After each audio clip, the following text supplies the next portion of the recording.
Yeah, I think it's finally time we head back into the Mega Man series. We got Mega Man 11 coming out in a couple of months, but a lot of people are also excited for the upcoming Mega Man X Legacy Collection. All 8 games are being split into 2 packages, but that's a complaint for another time. What is Mega Man X? Was it the 10th entry of the series before the 10th entry of the series was a thing 17 years later? Not sure if it was just Capcom trying to follow the trends, but the idea was to create a more hardcore Mega Man. Something less Astro Boy and more like the Terminator. Okay, slight exaggeration, but the setup of the game doesn't lie. This was a darker Mega Man title, and it hits you as soon as you start the game up. We get this boot up screen of someone logging into the computer. It's later revealed to be Dr. Kane, but holy shit, over 32,000 terabytes of memory? This motherfucker's got the entirety of Pornhub in there, goddamn! And it's such a jarring contrast, isn't it? Like, I can imagine those who grew up with classic Mega Man used to the bright and colorful atmosphere, he's running in the sunlight, mission accomplished, and then they play Mega Man X and it's like, this motherfucker will kill you! This is the biggest mystery of the X series that to this day has not been directly answered. What happened to classic Mega Man, or Proto Man? What about Roll, Rush, Auto, for Christ's sakes? There's literally no one from the previous era alive? Yeah, they're all gone. Led by their commander Sigma, who may or may not be an actual dickhead, X was enlisted into the Maverick Hunters, joined by his buddy Zero, who in fact was Keiji Inafune's original design for Mega Man X, but it was deemed too radically different. In a game that kills off all the previous characters, and that's where the line was drawn, alright.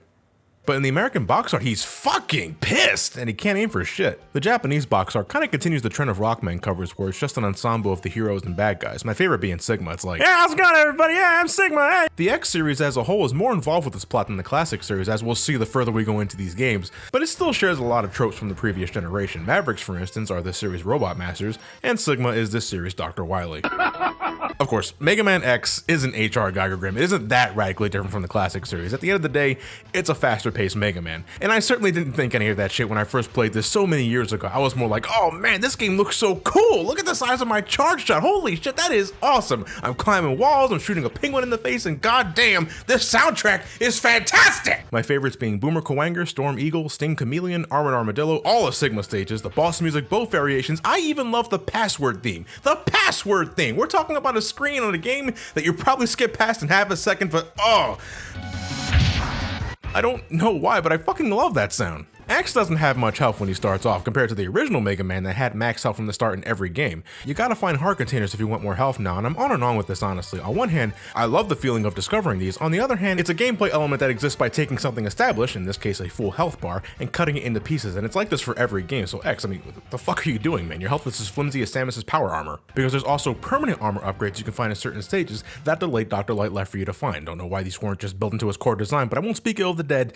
Not just yet. Later on, you can even score the Hadouken from Street Fighter, and though you need full health to use it, it can one-shot anything. It's a little morbid on how you get it though. You make this jump off of this platform, collect this energy capsule, and then jump off the cliff and die, and you do it about 4 more times. Dr. Light, what the fuck is wrong with you, man? That's a good question. You take on Vile again, only you're much stronger this time. Yeah, don't to your face, motherfucker! Your buddy Zero ends up sacrificing himself to give you the advantage. See you next game, buddy. And finally, it's just you, Sigma, and a potential lawsuit from George Lucas. No, seriously, Capcom was pushing this shit. I mean, Vile is a simple color swap away from being Boba Fett. I guess they really enjoyed Star Wars. Anywho, X defeats Sigma, saves the day, and watches as Castlevania crumbles over the horizon. X then begins to ponder about his purpose in life and how long he must keep fighting to ensure peace. And spoiler warning, that isn't getting old anytime soon. And the voice acting isn't too bad. It's hit and miss, sure. Like, I love Lucas Gibertson as Zero, but I swear every time he plays up the drama, it sounds like he's about to burst into a fit of laughter. Change the world?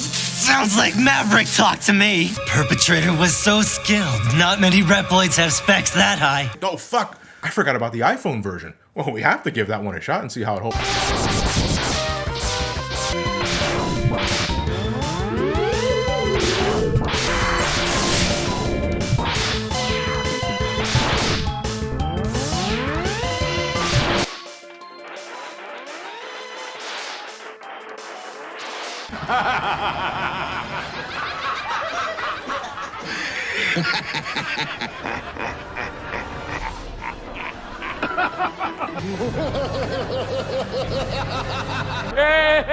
So yeah, I love the hell out of Mega Man X, and though I've been playing this game since the mid-90s, I wouldn't really get to play the other games in the series until the early 2000s at the earliest. When you're a kid with no reliable source of income, getting new games, it's kinda hard. Plus, compared to X1, finding physical copies of X2 and X3 is substantially harder, and when you do find them, expect to pay a goddamn premium. Like the Super FX chip that Star Fox and Yoshi's Island used, it allowed the development team to harness its power for some cool special effects. In this game's case, wireframes, smacking you in the face as soon as the title screen appears. You got the Mega Man logo appearing just as before, and then...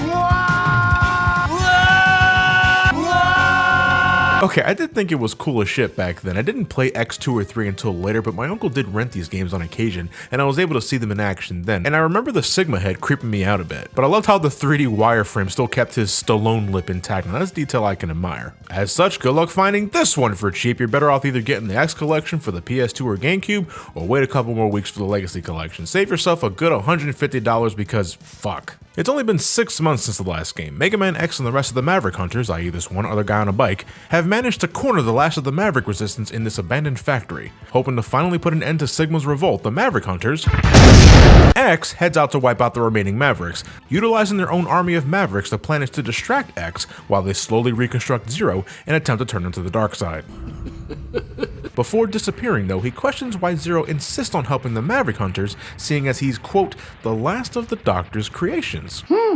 That's a mystery. Could it be Dr. Kane? Dr. Light? Perhaps Willie? Afterwards, we literally get the same ending shots from X1. X looking over the horizon, wondering how long the battle against humans and Reploids must continue. Okay, yeah. And then X rides off into the sunset. X starts every game from square one. All his heart tanks, sub-tanks, and upgrades from last time are gone with no explanation. What the fuck is that about? Are they in the wash? Did he outgrow them? Did he leave them in his duffel bag? God damn it! Stages also don't change anymore when you defeat certain Mavericks now, meaning you must complete every level as originally designed. No more blackouts or chilled out factories for you. You're gonna avoid that liquid hot magma and you're gonna fucking like it. The body armor, on top of giving you added defense, now grants you the Giga Crush. It's a screen nuke that doesn't do much against bosses, but it completely wipes out anything smaller. This robot fish and bubble crab stage, Surge's little contraption here, and plus, it just looks awesome. Dr. Light, where the fuck was this shit earlier? That's a good question. I don't think there's anything inherently wrong with the 32-bit Mega Man X3.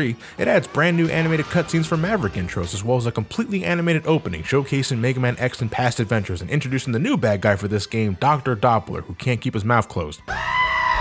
But since we can't have X killing a bunch of innocents in this series, Dr. Doppler's followers soon turn Maverick and begin to start another invasion, with Doppler at the center stage, as he's actually under orders from, get this, the returning Sigma, who the PS1 version doesn't even try to hide for the sake of suspense. I'll give Doppler points for the massively large shoulders, but I kinda question this guy's thinking patterns. He doesn't believe X could be so powerful, knowing that he bested Sigma twice beforehand. Well, yeah, shithead, you should know damn well that X shouldn't be underestimated, and it just feels like a bit of clumsy writing there. Sigma's defeated, seemingly for good this time, and then X and Zero, oh my god, watch over the horizon and wonder how long they'll have to keep doing this again. But then the game just blatantly tells us that to achieve true peace, X must destroy Zero.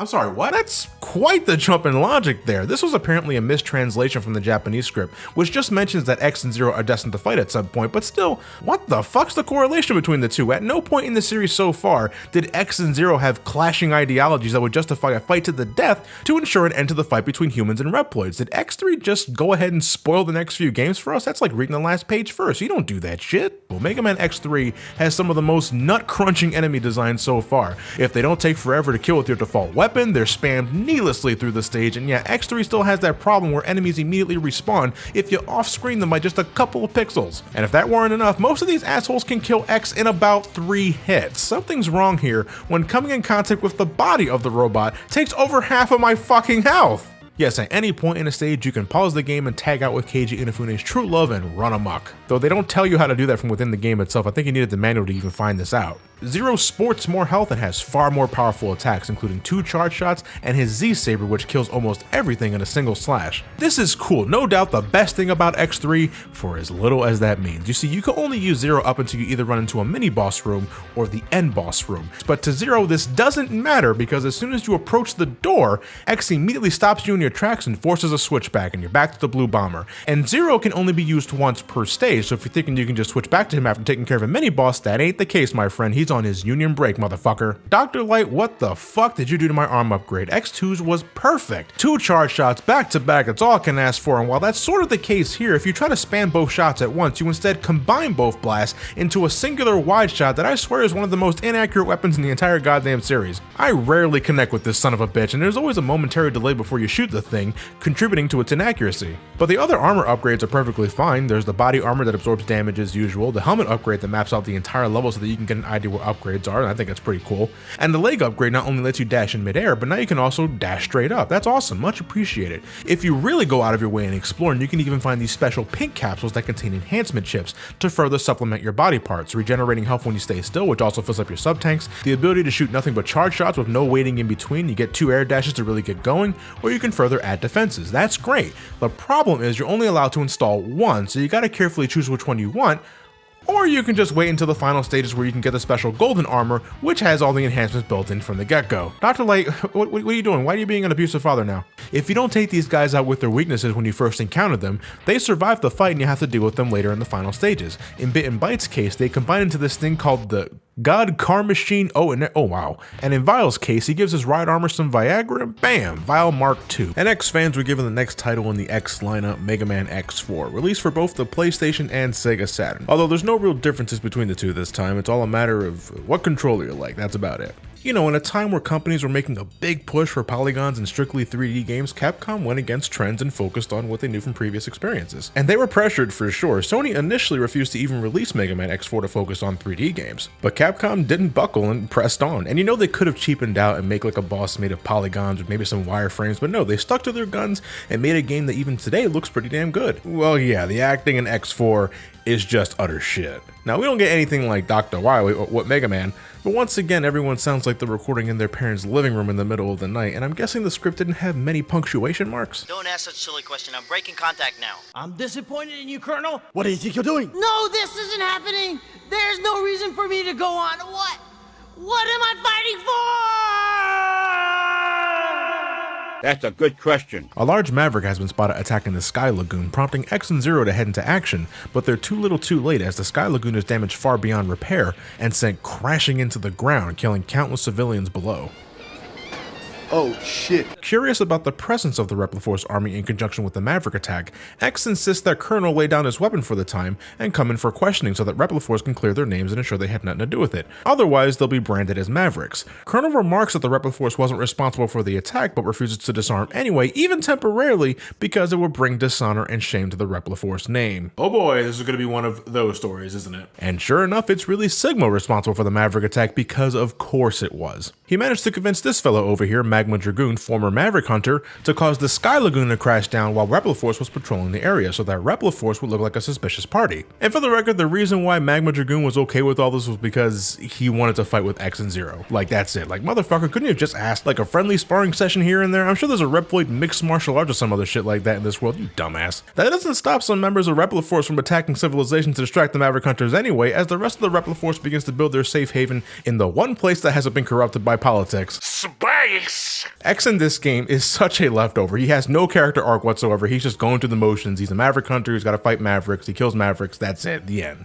Zero, on the other hand, has a closer connection to the Colonel, as they're apparently war buddies of the sword, and Zero also has the hots for the Colonel's sister, Iris. So you'd think there'd be more of an emotional struggle for Zero, as he has to come to grips that his friend is possibly going rogue, and that his sort of girlfriend constantly pleads that the two don't fight, but the two end up fighting anyway because, but my pride. Halfway through Zero's story, the Colonel contacts Zero to meet with him in this set destination. That's it, nothing else was said, and though Iris begs Zero not to fight him, Zero says this is now a matter of personal pride. What? For all you know, dude, he just wants to talk with you. But then immediately afterwards, we see Colonel at the meetup point waiting for Zero, and Zero just straight up fucking attacks him completely unprovoked. Okay, maybe it was a safe assumption that the Colonel wanted to trade some fisticuffs, but Zero should have at least asked first. And then he has the balls to ask Colonel to stop the revolution after attempting to take his life, with Colonel proclaiming that he'll never do so, to which I say, gee, maybe if you didn't attack first and ask questions later, that the Colonel might have been willing to listen, you dumbass. But the Colonel has his share of blame for this as well, because he should have just outright said in that message he gave to Iris that he just wanted to talk to Zero, because check out his response after Zero attacks him. I'm disappointed in you, Colonel.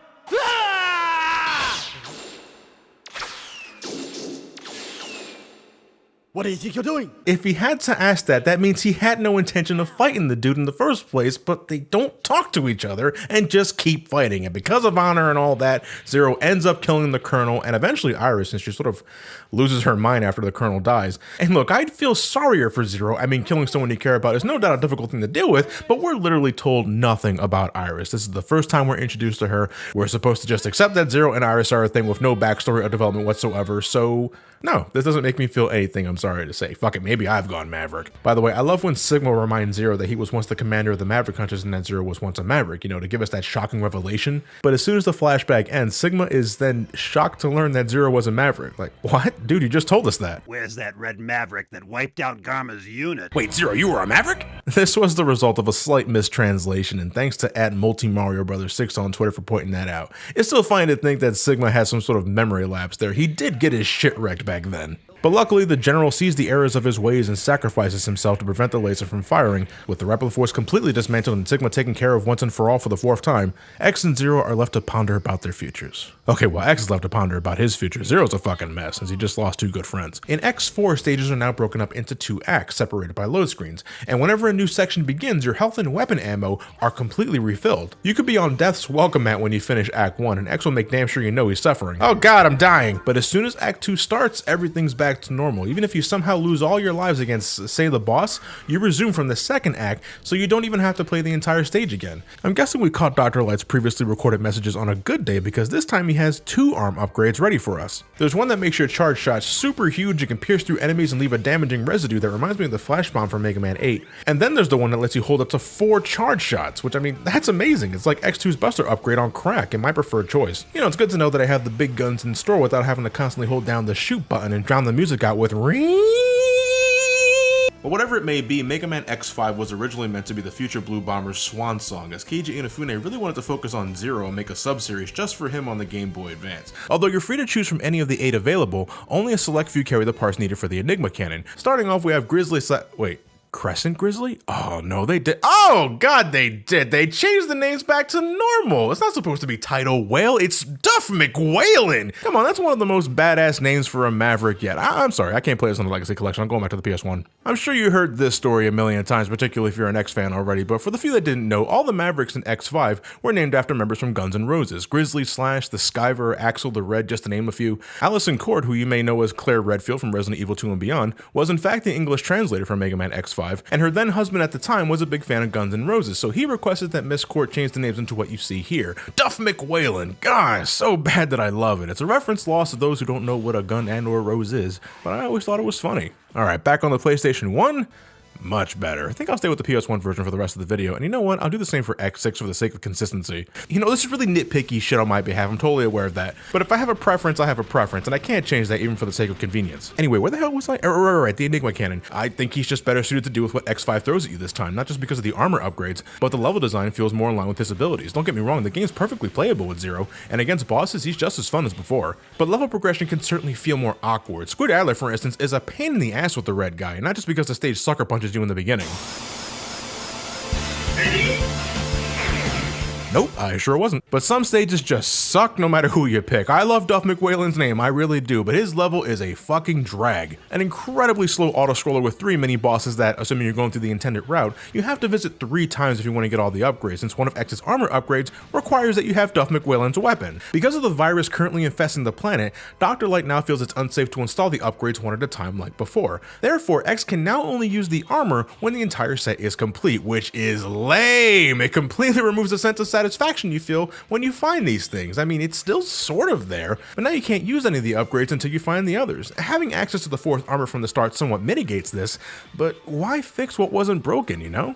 I only use this armor for heart tanks I couldn't reach otherwise and to help against Rang Banga. Yeah, it's his name, Rang Banga. X and Zero by default can equip 4 parts, but the armor sets can only equip 2, while the Gaia armor can't equip any. Piece of shit. If you want to score as many parts as possible, you gotta go a real roundabout way of playing this game. Since you need bosses at a high enough level but can't increase your rank by completing stages or by defeating other robots, this means you gotta waste hours on the clock since it's your only option left. So how do you do this? Dying a lot. You get a game over. You head back to the stage selection screen, pick the stage again, and drain the clock since it goes down by an hour every time you pick a stage. Once you finally reach the threshold needed, you can score the part you need from the beaten boss, but you also gotta choose the right option because the part you're given is determined by whether you choose weapon and life or weapon and energy. The former giving you the weapon and extra health, while the latter gives you the weapon and additional ammo for it. Did you catch any of that? I feel this could have been better handled. If you decided to play as Zero for the majority of the game but got shit enough RNG to have the cannon and shuttle fail, you're stuck with X, who probably doesn't have any of his armor upgrades because you didn't bother with them as you stuck with Zero, and he also probably doesn't have any health upgrades either, since again,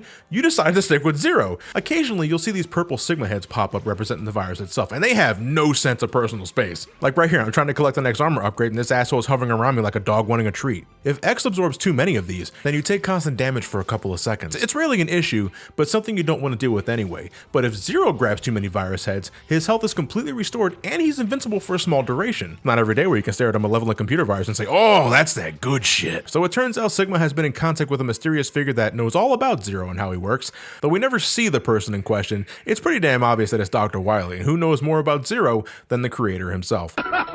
Now, if Zero went Maverick, this is where he snaps out of it and sacrifices himself to save X, taking the full force of Sigma's blast.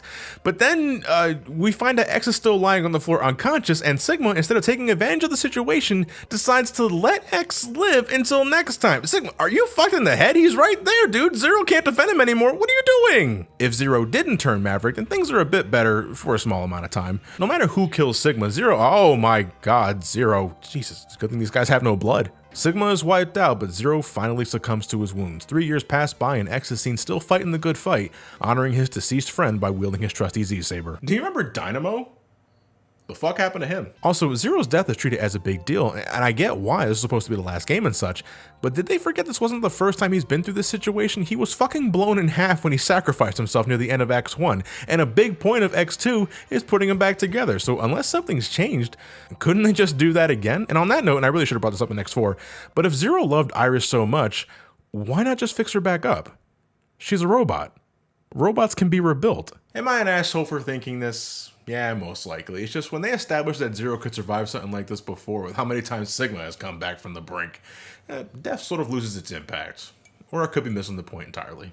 And let's not forget the fucking Shadow Devil! Yeah, this is something we needed to call back to, and fuck me, this guy does so much damage on contact! Look how much he took away from me, what the fuck? Thankfully though, I can cheese this fucker by constantly wall jumping, completing avoiding his stupid block attacks, but damn is it murder on my thumbs. Okay, so our story begins with a Reploid scientist named Gate inspecting the catastrophic wreckage of the space colony. Upon discovering some mysterious remains on the ground, the man slowly begins losing his mind and starts unleashing his grand experiment upon the world, the Nightmare, a virus that can honestly do whatever the fuck it wants. It can cause robots to hallucinate, it can drive them crazy and turn them Maverick, it can turn lava purple, turn the lights off. Seriously, whatever strange occurrence that happens in X6 is literally blamed on the Nightmare every single time. It's this game's excuse for all the irritating shit you're bound to run into. But Gate is eventually discovered as the head honcho and X raids his home base to deal with the matter personally. Gate and his glamorous Sentai gear is sooner or later put down and the day seems safe, but because we can't dare have an original villain in an X game, Gate reveals that he managed to resurrect Sigma as a backup plan. I'm fucking serious, Sigma is just suddenly brought into the plot just like that, and while I do like the fact that he's sort of a pathetic zombie now, you know, seeing that he was brought back in such a hurry and it leads to like a creepy encounter, this is such a weak ass conclusion. Sigma is taken care of lickety split because no shit, his boss battle is one of the easiest, if not the easiest in the franchise, and the day is finally, oh right, Zero is in this game. Yeah, so one of the first nightmare effects that X encounters at the start of the game is a hallucination of Zero. At first it seems helpful, seeing as it helps X take care of this large robot that was causing trouble earlier, but the next time X runs into it, should he run into it, the thing is suddenly hostile and X takes him out, but immediately after the Nightmare Zero dies, the real Zero suddenly shows up. It just happens. No fanfare, no dramatic reveal. Zero just pops up like an office coworker late for work. Turns out Zero didn't die from Sigma's attack at the end of X5 after all, and by that I mean the good ending of X5. In the aftermath, Zero apparently went into seclusion and repaired himself, or to quote him directly, he hid himself and then repaired himself. Wow, seriously? That's what they're going with? Look at him at the end of X5. Look at him. He is nothing but a torso and an arm. Now, it is strongly implied that Dr. Light actually has something to do with Zero's resurrection, but they never outright say it, and I don't know why they play that up as a mystery, because there's no way in hell I would ever believe that Zero brought himself back from the brink. For the record, I'm not against him coming back, period. He's done so before, but in X2 he had to be put back together like a Lego set thanks to the combined efforts of X and Dr. Kane. So just say Dr. Light brought him back and leave it at that. None of this hid myself, repair myself bullshit. What the fuck did that look like? But a couple are given pretty tragic backstories that don't necessarily make them Mavericks, but since they're willing to defend Gate by any means necessary, they're unfortunately in our way and have to be put down. Some even respect X and Zero a great deal and regret the circumstances of their meeting, but again, it's all undercooked because when push comes to shove, it's still a typical Mega Man X game, and it's not as if you can convince any of these guys to lay their arms down. Lord knows X would want nothing more than to not fight, but every character's dialogue had this annoying ping that accompanied every individual character text. Yeah, that got ear grating in no time. So props to X6 for going the extra mile and just giving us voices, even if there wasn't any time for an English dub or a proper localization. I'll defend X6 and how it presented the story, but the dialogue itself reads as if it was directly translated from the Japanese script. It's like they used Google Translate. It can read so awkwardly when said out loud. It's full of redundancies, bad grammar, typos galore. It's not a pretty sight. One of the biggest consequences of the crunch development, no doubt. But man, this is just the tip of the iceberg. The darkness effect in Rainy Turloid makes progression a goddamn chore, even more so in Commander Yanmark stage, where you also have to deal with instant kill spikes, something I swear Mega Man X6 has a fetish for. It's worse than Mega Man 4. But Blaze Heatnik's fireballs and Blizzard Wolfang's level, holy fuck, how are you supposed to avoid getting hit? I mean, without wasting 1,000 hours of your life into the game. These pathways also have their own boss fights. At first, it's Nightmare Zero, and he's relatively easy to take down as long as you use X's Z-Saber, but when Nightmare Zero is finished, the boss of these alternate pathways becomes High Max, one of Gates' creations. Do not fight this guy as soon as possible. Do not take another alternate pathway until you defeated at least one Maverick. High Max is impossible to damage with your default weapon. Impossible. Your charge shot, your Z-Saber, nada, nothing happens. So what can you do? Nothing. Absolutely nothing. It's a dead game until you lose all your lives and leave the stage. That's absurd. No other X game before put you in that kind of scenario. You could damage the X Hunters with your regular weapon. You could damage Bit and Bite with your regular weapons. But High Max, it's like a punishment for basic exploration. I mean, shit. I want to love the shadow armor. Who doesn't like the idea of a robot ninja? You shoot ninja stars, you can cling on ceilings, you're immune to spikes, you can't use special weapons, but your Z-Saber is now orange flavored. The shadow armor doesn't have an air dash though, and that alone cripples it in my opinion, causing it to fall under the same trappings as normal X if you don't have the necessary parts equipped. But to begin equipping these parts, your hunter rank needs to be at a proper level firstly, and in X6 you now increase this by collecting nightmare souls. Whenever you find these noodle guys, you can collect the souls they drop when they die. Under the right conditions, you can get a shitload of them by running into Dynamo, because fuck it, he's not doing anything at the moment. What an utterly pointless character this guy is. Another thing to watch out for is nightmares that are close to hostages. If this happens, you kill that motherfucker immediately, because nightmares will slowly head towards whatever hostage is close by and attempt to permanently corrupt them. And when that happens, that hostage is considered dead. And if that hostage had a useful part for X and Zero, that son of a bitch is gone for good unless you reload your save file. Yeah, you just can't exit and re-enter the stage because hostages don't respawn. There's even a couple of glitches I can do with the right tools, like using Rainy Turloid's technique on this guy to get infinite invincibility frames. Now look at me as I run through everything without taking damage, and I can also do this in Gates Fortress as well, thank fuck. For some reason I can use Shield Sheldon's guard shield to cause Zero Saber to fucking annihilate some Mavericks. I don't even need it for Rainy Turloid, I can just stand behind him and do this, because that's a thing you can do in this game for some baffling reason. Kinda like Sonic 06, there's something I find fun in breaking this game. That ain't an accolade for the record, that's just me being a stubborn dumbass. But it doesn't change the fact that Mega Man X6 fundamentally is a giant mess. No matter how you approach it, the level design is some of the worst in the franchise. It's got some of the most dickheaded boss fights on top of that. The Nightmare Mother High Max Round 2 is X. Gay can rot in Android, hell, fuck with alien things. I guess it wouldn't hurt to try it on Legacy Collection with Rookie Hunter mode turned on. I don't think anybody will hold it against you, and if they did, fuck them. This is something I think only diehards can find some semblance of joy from. I can find little nuggets here and there, but only when I'm breaking the rules. This game cheats, so I cheat back. Fuck it.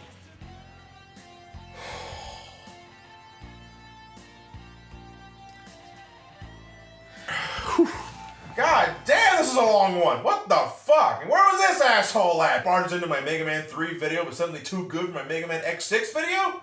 Tonsillitis wasn't that convenient. Well, I got something for his ass later on. Oh shit, the camera's still on.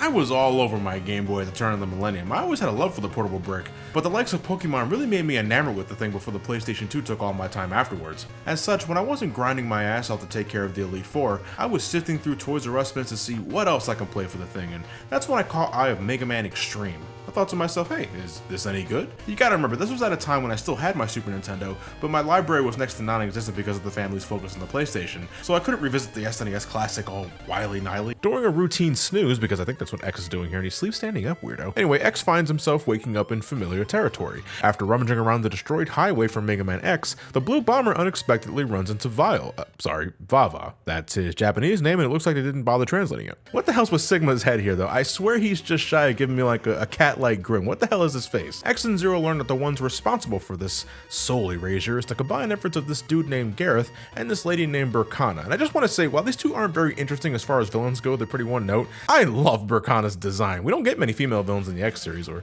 all of Mega Man now that I think about it, but this is a damn good design. It's the witch attire. I'm a sucker for that sort of shit. So this whole thing with DNA souls and such is this game's excuse to resurrect Mavericks from past games, as Gareth wants to build an army for his own ambitions, and with the collected souls, he can bring old Mavericks back from the dead. Sounds like something you'd see out of a Halloween episode of Mega Man X. Maybe the old Mavericks are these mindless husks that crave for blood and brains, or maybe the whole game would have this dark and eerie overtone to it. I think that'd be interesting, honestly, but nah. Now, I ended up using X for the majority of my playtime because, again, Zero takes some patience to work with. This is basically like having 2 health bars, and great for when you need a certain strategy against the boss, because, man, against this asshole, you need that sort of shit. Seriously, fuck this guy. Who designed this dickhead? The guys who made Mega Man in base? The only time I sampled Mega Man X7 was way back in high school. I rented it one time, but I never got past the intro stage, and honestly, I cannot remember why. Maybe I got distracted by schoolwork? It wasn't like me to just drop something so early on, especially a rental? That shit was coming out of my pocket. What kind of money did I have as a teenager? Jack and shit. How does Mega Man X7 handle that leap into 3D?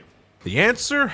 Well, if we're gonna start visually, not very well. Axel's had enough of Red Alert's increasingly violent aggression and wants out, and after dealing with some giant robots, Axel runs into Zero and is soon taken to Maverick Hunter HQ. There he meets X, who after years of bloodshed and flashy explosions, finally decided to step down from the action and yearn to find a more peaceful solution. Oh yes, you can't even play as Mega Man X in Mega Man X7 without going through some hoops properly, which I'll cover later. Anyway, the leader of Red Alert, known as Red, contacts Maverick Hunter HQ and demands that Axel be returned. With Axel refusing, Red decides to make a little game out of the whole thing. He'll release some Mavericks currently under Red Alert captivity and challenges the Maverick Hunters to hunt down as many as possible to win custody of Axel. What is this, a court hearing? We've made this mistake time and time again. Why must Reploids continue this accursed cycle of aggression? Actually, while we're on the subject of voice acting, well, it's good that we have an English dub this time around, and the script isn't swimming in typos and grammatical errors, but fuck me. Folks either are overperforming or are bored out of their minds. X, I don't know what direction Peter Von Gahn was given for his performance. Just because they're robots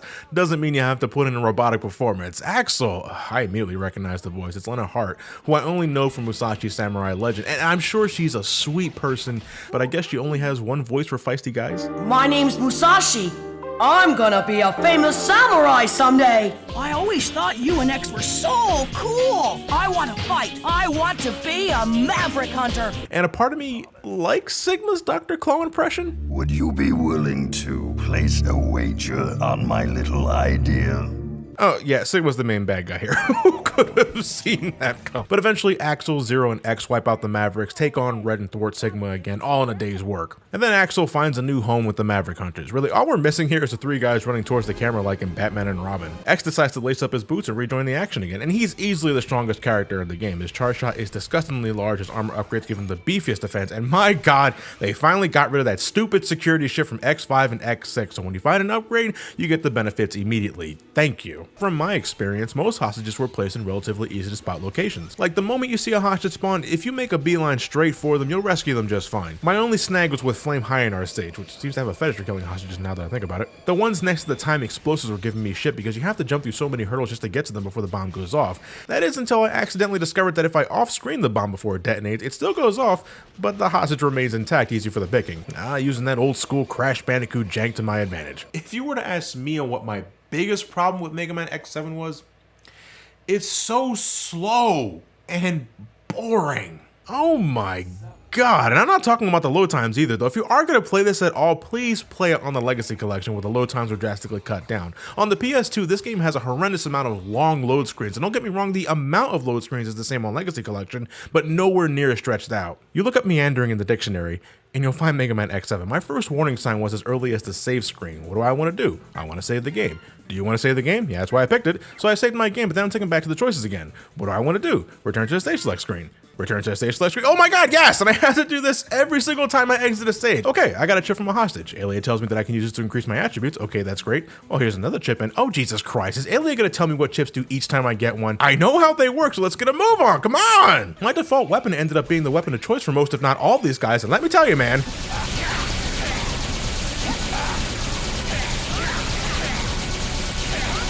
This game is just a mile a minute! These guys take so long to kill, and you gotta do it twice because of the traditional boss rush near the end of the game. And yeah, some of these guys love to talk, but not in the endearing sort of way. Even if you never played Mega Man X7, you probably knew someone who brought up Flame High in art. No? Well, I'm sorry, but...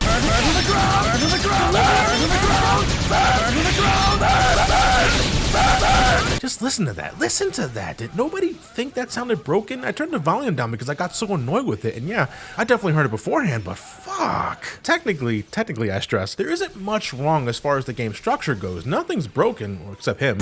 Firstly, I'd like to thank everybody that showed up to my panel over at AVGC this year in Secaucus, New Jersey. It's literally called a video game con. And Pat, if you happen to be listening, thank you once again for the Chaos Emerald donation. Maybe I can go collect all 7 finally and wish for a decent 3D Sonic game. But let's get that story out of the way first, because... So throughout the years, the Maverick epidemic has been increasingly becoming a sore spot for the humans. And now that we're at the end of the series, for now at least, may I ask, where the fuck are humans in this series? For as much as the Maverick hunters yearn to protect them and how they're always caught in between the Reploids and their endless struggles, we never really see any humans around here or their perspective on things. I can only think of Dr. Kane and... yeah, that's it. I mean, I guess I can count Dr. Light, but he's just a fancy hologram now. It probably wouldn't make much of a difference, sure, but I think it would have made things a little more interesting in the grander scheme of things, if anything, just to see the human side of it, to get that perspective. Yeah, Jacob Project, like the latter. X8 has a couple of religious references for some not so subtle symbolism. The moon representing heaven, the first stage being called Noah's Park, and that made me laugh, I don't know why. In this game, Sigma looks like the fucking devil, and Luminae's ultimate attack is called Paradise Lost. Is this Megaman X or Final Fantasy? It's not a big deal, it's more amusing than thoughtful, it's just, I don't know why they suddenly wanted to reference religious concepts, but maybe it sounded cool to them. Oh, and if you couldn't guess that Sigma was in this game or that Luminae was really a bad guy, I don't know what to tell you. But then Luminae acts as if he's been pulling all the strings and that the rebellion was his idea, so either he's lying or maybe he was programmed by Sigma to betray Sigma to make Sigma's goals harder to achieve? It's not written very well, but alright then. It's a standard Megaman X story besides all that. Development of the Jacob Project is threatened when the unexpected return of Vile puts a damper on things. It's funny too, because they play up Vile as X and Zero's arch nemesis, and sure, he's certainly one of the most recognizable villains, but the last time he was here was in X3, and in case you forgot, that was 5 games ago. Arch nemesis my ass. Everyone's more realistically proportioned this time. Not too much, but enough to be noticeable. It's something I care less and less for as I played the game, so I should stress it's not really that big of a deal. These new models and such are fine, even better when in action. Though in animated cutscenes, the body movement's okay, but everyone's faces never really move past the whole I think I left my wallet in the taxi cab sort of face. It's just a bit jarring. They gave Aelia boobs now because I guess it wasn't obvious enough that she was a girl before, and this new navigator, Layer, I mean, I love a good underboob, but this is a bit much. And Palette, I've got nothing for her. What the fuck is that shit on her head? It's like they snapped a stapler in half and put it on the sides of her head. Optic Sunflower Stage tests your killing abilities against these cute little things that I swear are more expendable than the serve bots in Mega Man Legends. You wreck their shit everywhere in this game. But if you do it fast enough, you get better rewards. Shit, if you do it perfectly, then you get this special warp that sends you, oh hey look, it's Cutman. Look at it guys, it's Cutman.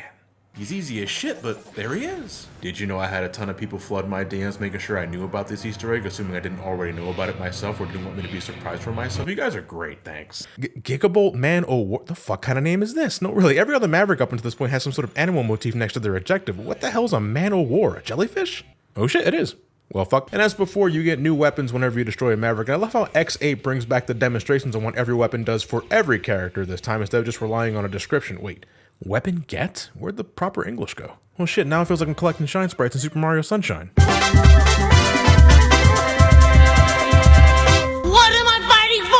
You can now mix and match which armor parts go on your head, your body, your arms, and legs, and I love this. Yeah, you miss out on the exclusive perk if you don't have the entirety of one set equipped, but I love that X8 gives you the choice. Do I want this arm upgrade that gives me this spread shot, or this giant fuck you laser? And do I want to pair that with the leg upgrade that lets me jump higher, or the leg upgrade that gives me an invisible dash? It's all up to you. You get the benefits immediately after finding the upgrades. This is easily a step up from before, very much so. Hell, with the right conditions, you can unlock a character's ultimate armor. You know, if you want to have an easier time, you can even unlock the Navigator's Aelia, Palette, and Lair as playable characters. They require an obnoxious amount of chips to unlock. In fact, I only had the patience to unlock Ayla, who's pretty much a female X. And she's a cool little extra. It's fun to finally be able to play as her, but gathering the chips to purchase this shit?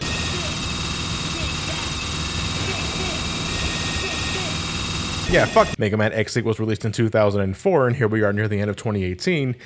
Yeah, that's a long time. The damage was already done, sadly, but I think it's slowly getting better. We got the Legacy Collection, as you know, and there's strong implications that we're getting an X-Knight at some point in the future, and knowing Capcom, it'll be 2D, so we'll see how that works out in time. The X challenge is the biggest selling point of the Legacy Collection. I didn't spend much time on it, but the idea is great. It's you as Megaman X going against 2 Mavericks at the same time. It's only Mavericks from X1 through X6, and some are left out of the challenge entirely, sadly. But it is the ultimate test for veteran Megaman X players. You're only allowed to bring 3 weapons from a predetermined selection, and it's up to you to make them last throughout the challenges given. There's a bit of graphical clashing here and there, namely when you're going against a Super Nintendo Maverick and a PlayStation Maverick at the same time, like it's clear who's from what era. And X's new custom sprite is just flat out ugly. Like, where did all his shading go? It's so flat in appearance. You're also only allowed to play as X for this, so Zero fans are gonna be disappointed if he's a favorite of the bunch. I do think that was a boneheaded exclusion. The man's been playable for years and he doesn't even get a spot here. But again, I didn't spend much time on this because, I mean, it's exactly what it sounds like. You're facing off against 2 Mavericks at once and it requires a shitload of finesse to even complete it. It's for the tougher than nails Mega Man fans. I did play a couple of these stages on easy just to see the challenges ahead, and dear God, I dread doing some of these on normal or hard. Vile Mark II and High Max at the same time? Look at this, it's a fucking mess. Surprise! So what's going on? Mega Man 11 now? Where's Command Mission? Well, Command Mission's an RPG, need a little more time for that. And I got a review code thanks to the folks over at Capcom, so if you ask me, that takes priority. Whenever there was news of an upcoming project, it ended up being cancelled. Mega Man Online, Mega Man Universe, Mega Man Legends 3, these all seemed like promising titles, but they were all collectively pushed aside, almost as if Capcom were trying to sweep the guy under the rug. If you have to go 2.5D, I think this is how you do it. I have little complaints about this direction. It helps that classic Mega Man by default has more over-the-top aesthetic than the likes of the X series or the Zero series. I always loved how expressive the enemies were in classic Mega Man. It's visually pleasing to me. Except with this guy, the Arc Welder. I look at these sad eyes and I'm like, fuck man. I relate so goddamn much, but I gotta shoot you now, you're in my way. I'm gonna be spoiling some gameplay elements throughout the whole video anyway, so I recommend you skip this completely if you want to go in blind. I know that's a very no shit sort of thing to say, but you'd be surprised. I still get the occasional jackasses that get on my ass for spoiling things, completely forgetting that these videos are always